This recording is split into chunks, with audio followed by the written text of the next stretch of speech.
The saddest night of my life for sure was the night before I went to jail. I had to tell the kids. It wasn't like the movie, they took me away, I reported for jail, right? And my wife and I, my ex-wife, we sat down with the kids on it was a Thursday night, and we called the kids into the living room. They're like, what's up, what's up? And I started telling my kids, I said, listen, a long time ago, that when I had that big company and I made some mistakes, and I didn't get even, as soon as I started getting even close to it, my daughter starts bursting out, hysterically crying. And my son was very young then. She just starts crying because my daughter's crying, and it's this terrible, like this just gut-wrenching scene where my daughter's like, no, she's all about loud, and the kids are hugging me, and we're just like, the worst thing you could imagine. I mean, tell your kids that daddy made a mistake, now he's got to go away, And, I was guilty. I couldn't say I was trapped with this. I did it. I made a mistake. I took some great skills that I made the mistakes, and I deserved to be there. So I had no one to blame but myself. I made the mistakes, and it's very difficult when you have to come to terms with that, right? And I think when people watch the movie The Wolf of Wall Street, it's important that they look at that movie and say, you know what? I get it. It's glamorous and it's fun, because I'm not going to deny that it was fun. It was glamorous, yeah. But there's something called balance in there, that when you are that character, that never ends well. It just never ends well. And one question that I get asked all the time, how was I able to stay positive and motivated in what was certainly the worst time of my life? I mean, I'd lost all my money, I lost my freedom, I lost my children for a time, my wife bottomed out, right? And I said, I think about it, I said, here's the secret. When I was in jail, in those moments, in the worst moments of all, were at nighttime, when you're in your bunk and people are asleep and you're alone with your thoughts and you could just really get negative. And the answer is that in bed, when I was alone with my thoughts, I would close my eyes and I would visualize the faces of my two children. And I closed my eyes, I'd see their faces, and I knew I had let them down so badly, caused them so much pain, and I said, there's nothing I won't do. There's no length I won't go to prove to these kids that their dad can do it right, that their dad's gonna come back even better than before. And it was all about proving to my children that you could come back from failure, that you could make the world right, and I could be an example, make them proud of me. That was my why. It was all about my kids. And that's the secret. Your why, it's never about you. People will do crazy things for causes they believe in, but for yourself, you only go so far.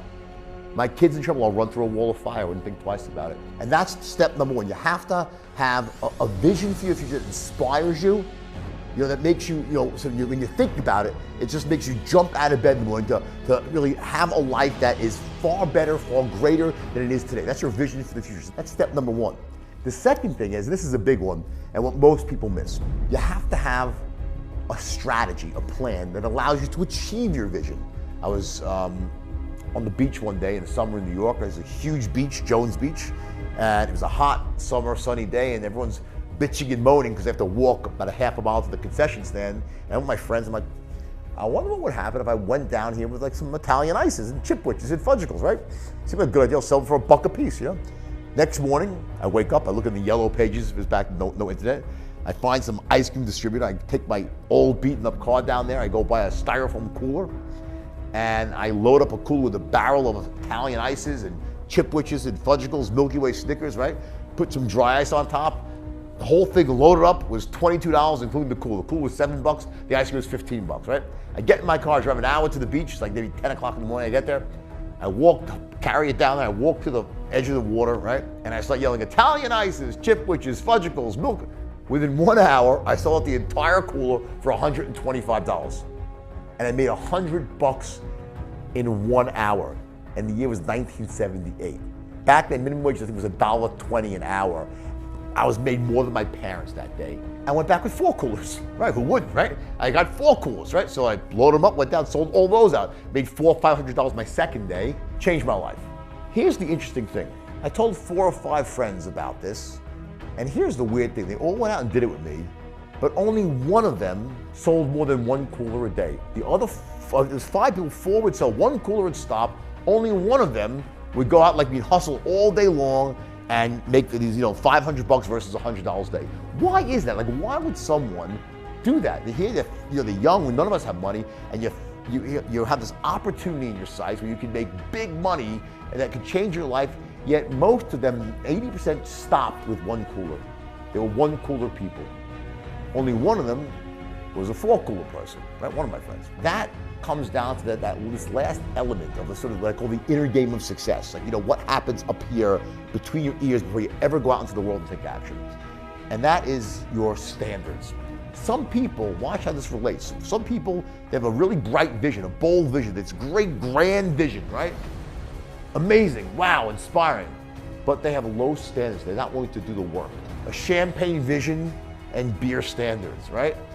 And then you have the other sort of people, those with really high standards, but they lack a vision for the future. They don't have a vision that inspires them. So these are like the workers where they sort of have this champagne standards and a beer vision. It's about having a match between your standards and your vision. And the question always is, well, what should my standards be? It doesn't matter. They should be congruent with your vision. There's no right or wrong answer. How much money, it doesn't matter. You have to have that vision for the future. Number two, you have to have the strategies to make the vision a reality. But number three, you have to be able to share that vision with other people, to communicate the vision to people in a way that moves them to take action, to come help you achieve it, that gets them going, gets them pumped. There's a clip of Warren Buffett. It's actually Warren Buffett and Bill Gates. And one young lady asks Buffett a question. And she says, we're going out into the workforce. What can we do to make ourselves more valuable in the workforce? Good question, right? And Warren Buffett looks at her, and I think, okay, he's going to say, study your financial tables, learn how to be an expert on banking, whatever it might be, picking out companies, whatever, right? No, you know what he says? He goes, there's one thing you can do. Go take a course and study communication, sales, persuasion. That's what you got to do, because that's a skill that they don't teach in college. They don't really teach, right? And it's the most crucial skill out there. In fact, as he says, when I got out of college, Warren Buffett says, I was a terrible communicator. I couldn't sell anything, right? So what did I do? He went out and took a course. Now back then, the gold standard was Dale Carnegie, right? This was many, many years ago. And he took that course and he says, it changed my life because it allowed me to go out there and communicate and sell. Because here's the deal.